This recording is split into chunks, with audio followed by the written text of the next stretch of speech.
Routine মাফিক দৈনন্দিন জীবন আমরা এগিয়ে নিয়ে চলেছি। তার মধ্যেই যদি একটু অন্যরকম কিছু হয় কেমন লাগবে? একটানা কাজ করতে করতে আমরা যখন ক্লান্ত বোধ করি তখন আমি আর জেমস মাঝে মধ্যেই উইকেন্ডে বেরিয়ে পড়ি। কিন্তু কোথায়? শুনলে অবাক হয়ে যাবে, আমরা আজকে ঠিক করেছি আমরা সল্ট লেকে রাত কাটাবো। সল্ট লেকে কি আছে? না, কিছুই তেমন নেই। আমরাও তেমন কিছু দেখতে আসিনি, জাস্ট একটু অন্যরকম একটা দিন, একটু ঘোরা আর একটু তার সাথে খাওয়া দাওয়া, জাস্ট সামথিং ডিফারেন্ট। আজকে আমরা যে হোটেলে থাকবো সেটা আগেই জেমস বুক করে নিয়েছিল গেটওয়ে চেইন অফ হোটেলসের ওয়েবসাইট থেকে। হোটেলের নাম আয়াস। জায়গাটা আমার বেশ পছন্দ হয়ে গেছে। আমাদের হোটেলের পাশেই 6 বালিগঞ্জ প্লেস আর উল্টো দিকেই ভুরি ভোজ। এতগুলো খাওয়ার জায়গা থাকলে ভালো তো লাগবেই।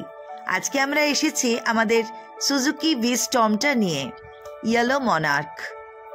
আমাদের রুমটাও ছোটর উপরে মন্দ নয়। কার্টেন্স আছে, জানলাও রয়েছে, কিন্তু জানলা দিয়ে দেখার তেমন কিছু নেই। শহরের কোলাহল। বিছানার গদিও নরম, বেডসাইড টেবিলও রয়েছে কাবার্ড, টিভি, জল গরম করার জাগ, গ্লাস, আর ওয়াশরুমটাও ক্লিন অ্যান্ড ক্লিয়ার। সিঙ্ক রয়েছে, গিজার রয়েছে, আর ফ্রেশ টাওয়েলও দিয়েছে। ভালোই অ্যারেঞ্জমেন্ট। আমরা কিন্তু মেনলি এখানে এসেছি ইভিনিং ওয়াক করব বলে, তো একটু রেস্ট নিয়েই বেরিয়ে পড়লাম। চলো তাহলে আজকের বিকেলটা কেমন করে কাটাচ্ছি তোমাদের সাথে শেয়ার করি। আজ আমি সল্ট লেকের রাস্তা দিয়ে হাঁটছি। আমরা চলে এসেছি সল্ট লেক। বন্ধুরা, আমার ভিডিও যদি তোমরা আগে দেখে থাকো তবে জানবে আমার পশু পাখির প্রতি একটা দুর্বলতা আছে। তাই এদের দেখে আমার ক্যামেরাও ঘুরে গেল, মনটাও ভালো হয়ে গেল। এখন একটা পার্কের সামনে এসেছি। খানিকটা সময় কাটিয়ে আমরা আরও হাঁটবো, তারপরে আমরা আমাদের হোটেলে ফিরে যাব। আর আজকে কিন্তু সল্ট লেকেই থাকবো, একটা ছোট্ট আউটিং আর কি। বনবিতান বায়োডাইভার্সিটি পার্কে আমরা এসেছিলাম, কিন্তু নিয়ম অনুযায়ী ভোর 5টায় খোলে, আবার বিকেল 5টায় বন্ধ হয়ে যায়। এখন 5টা বেজে গেছে, তাই ঢোকা হলো না। কাল ভোরবেলায় আসবো আবার। বেশ ভালোই লাগছে হাঁটতে। কোনো কোনো জায়গায় ফুটপাত পাচ্ছি, কোনো জায়গায় পাচ্ছি না, তখন রাস্তায় নেমে আসছি। এটা পৌর ভবন, রোদ বৃষ্টি, এটার সামনে দিয়েই তো আমরা গেলাম। এটা দিয়ে গিয়েছিলাম।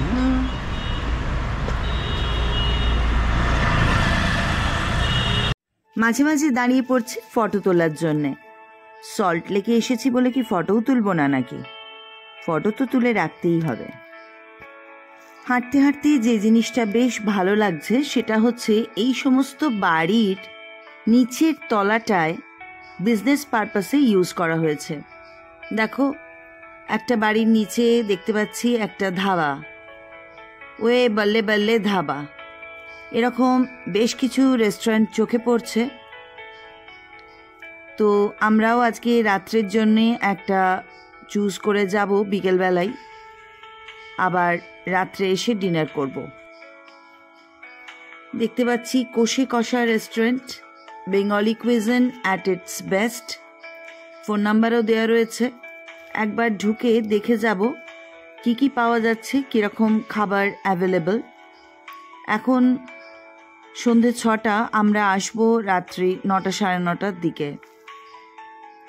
বেশ একটা গ্রামের লুক রয়েছে, দেখো, বেশ ট্র্যাডিশনাল ওয়েতে সাজানো। তো জেমস মেনু কার্ডটাও দেখে নিচ্ছে কি কি খাবার পাওয়া যাবে। চলো আজকে চলে আসো। গাড়ি নিয়ে আসতে হবে। হ্যাঁ, গাড়ি নিয়ে আসো। ভোজ থালি। পৌর ভবনের সামনে দিয়ে এসেছিলাম, আবার পৌর ভবনের সামনে দিয়েই ফিরে যাচ্ছি। দেখো, আর একটা কফি শপ বেশ সুন্দর করে সাজানো।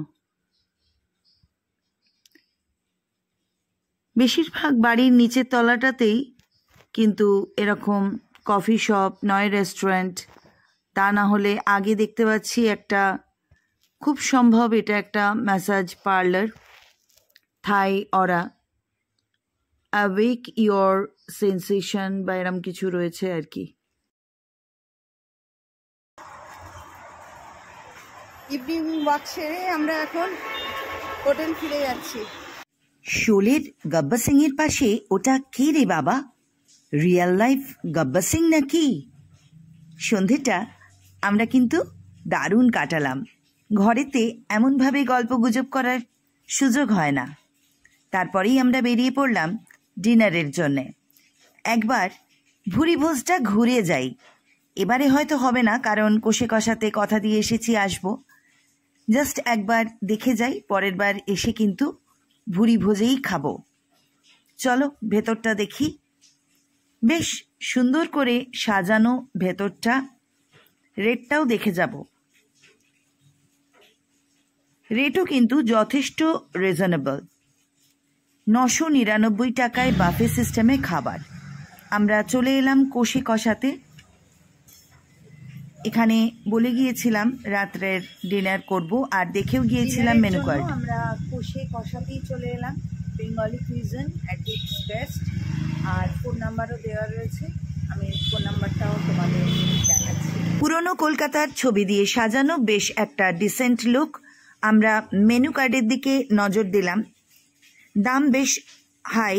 আলুর দম 135 টাকা, ছানার ডালনা ঝিঙে পোস্ত 285 টাকা, মাটন 500 টাকার ওপরে। আমরা ভোজ থালি অর্ডার করলাম, মশালা চিংড়ি 515 প্লাস জিএসটি, কষা মাংস মাটন 455 প্লাস জিএসটি। এখন কোষে কষা রেস্টুরেন্টে আমরা ওয়েট করছি। ভোজ থালি অর্ডার করে দিয়েছি, একটা মাটন ভোজ থালি আর একটা প্রন ভোজ থালি, দুটো অর্ডার করে এখন ওয়েট করছি। খাবার আসবে সেই অপেক্ষায় রয়েছি। হাতে কিছুটা সময় আছে, চলো রেস্টুরেন্টের ভেতরটা তোমাদের একটু দেখাই। একটা ট্র্যাডিশনাল লুক, একটা গ্রাম্য গ্রাম্য পরিবেশ। কুলো রয়েছে, অ্যাম্বিয়েন্সটা বেশ ভালো। খাবারের কোয়ালিটিটা কেমন হয় সেটাই দেখার। আমরা ওয়েট করছি, আর জেমস ওদিকে মোবাইল নিয়ে খুব ব্যস্ত। কিছুক্ষণের মধ্যেই এসে গেল আমাদের খাবার।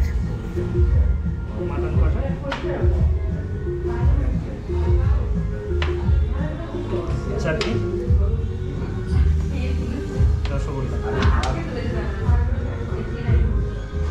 সোনামুগের ডাল,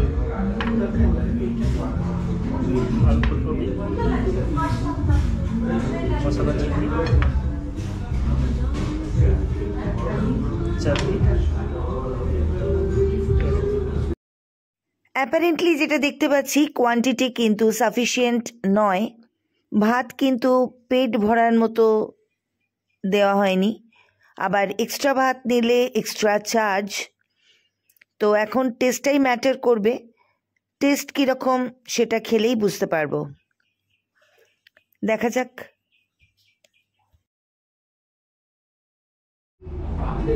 আমাদের ভোজ থালি এসে গেছে, এবার খাওয়া শুরু করছি। আমার ফেভারিট ফুলকপি রয়েছে আর চিংড়ি মাছ রয়েছে। চলো তাহলে খেতে শুরু করছি। খাবার কিন্তু তেমন ছিল না যতটা এক্সপেকটেশন ছিল আমাদের। বিশেষ করে সিগনেচার ডিশ কষা মাংস একেবারেই ভালো ছিল না। চিংড়ি মাছটা চলনসই, তাই ভালো ডেজার্ট আমাদের খেতে হবে। মিষ্টি আর আইসক্রিম খাবো বলে আবারও বেরিয়ে পড়লাম। Ice cream time. ডিনার করে বাড়ি ফিরে বাইক রেখে আবার বেরিয়েছি আইসক্রিম খাওয়ার জন্য। জেমস তো আইসক্রিম একেবারেই পছন্দ করে না, কোনোদিন খেতেও দেখি না, কিন্তু আজকে খাবারটা তেমন জমেনি, তাই আইসক্রিম দিয়ে কম্পেনসেট করার চেষ্টা। চলো গুড নাইট, কাল সকালে আবার দেখা হবে তোমাদের সাথে। Good morning from Ayash hotel. আমরা এখন মর্নিং ওয়াকে বেরোচ্ছি, যাচ্ছি বনবিতানে। Good morning. মর্নিং।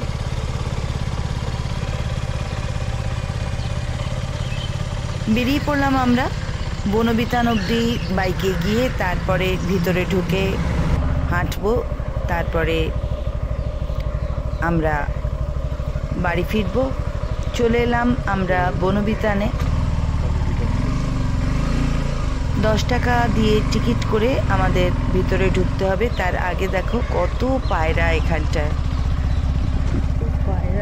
বনবিতানের ভেতরে ক্যামেরা অ্যালাউড নয়, তাই ছবি তুলতে পারবো না। তো এই জায়গাটাই দেখো কত সুন্দর, কত পায়রা, মনটাই খুশি হয়ে গেল সকাল সকাল।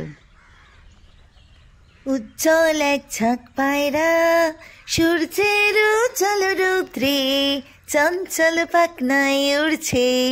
উজ্জ্বল এক ঝাঁক পায়রা সূর্যের উজ্জ্বল রৌদ্রে চঞ্চল পাখনায় উড়ছে।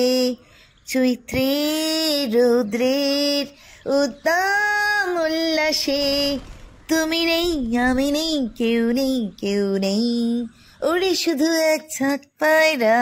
আমাদের একদিনের স্টেকেশন হয়ে গেল। আমরা বনবিতান ঘুরলাম ঠিকই, কিন্তু ছবি তো তোলা হলো না ভেতরে। তো এখন ফিরে যাচ্ছি বাড়ি যাওয়ার জন্য, একদম রেডি। সুন্দর কাটালাম একটা দিন অন্যরকম ভাবে, একদম ঘরের কাছেই, কিন্তু একদম আলাদা। তাহলে চলো সকালবেলার কলকাতাটা একটু দেখে নিই। আর গুড বাই আয়াশ হোটেল। আবার কোনো দিন আসবো, হয়তো আবার একটা দিন হয়তো অন্যরকমভাবে কাটানো হবে। তো চলো দেখা যাক সামনে কি রয়েছে।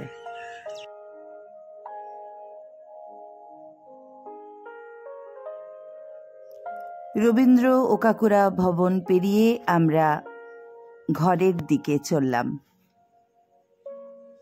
খুব সুন্দর লাগছে, কিন্তু একদম ভোরবেলা, রাস্তাটা পুরো ফাঁকা, আর আমরা চলেছি। আমাদের আজকের বাইক রাইডটা অন্য বাইক রাইডগুলোর থেকে একদম আলাদা একটাই কারণে।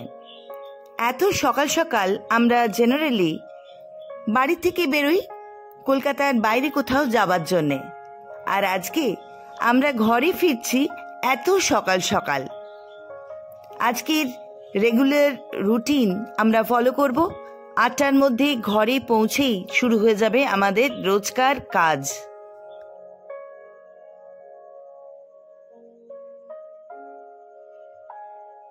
সকালবেলার মিষ্টি হাওয়া আর মিষ্টি রোদ দুয়ে মিলে অসাধারণ।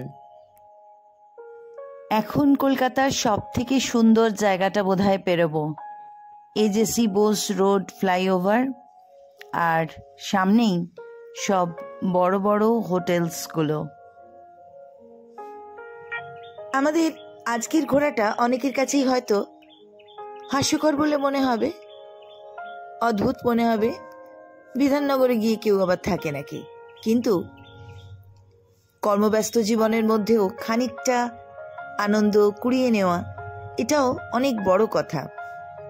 তাই এমন একটা জায়গা আমরা চুজ করেছিলাম যেখান থেকে সেরকম প্রয়োজন হলে আমরা কাজের জায়গাতেও ফিরে যেতে পারি যখন তখন, কারণ আমাদের এবারে হাতের সময় ছিল খুব কম। তাই অল্পের মধ্যেও কিন্তু নিজেদেরকে আনন্দ দেওয়া যায়, সেটাই আমরা বুঝলাম। সবাই খুব ভালো থেকো, আনন্দে থেকো। আবার পরের ভিডিও নিয়ে ফিরে আসছি। দেখা যাক, প্ল্যানিং চলছে, কোথায় যাই সেটা অবশ্যই তোমাদের জানাবো। সবাই খুব খুব আনন্দে থেকো আর খুশিতে থেকো।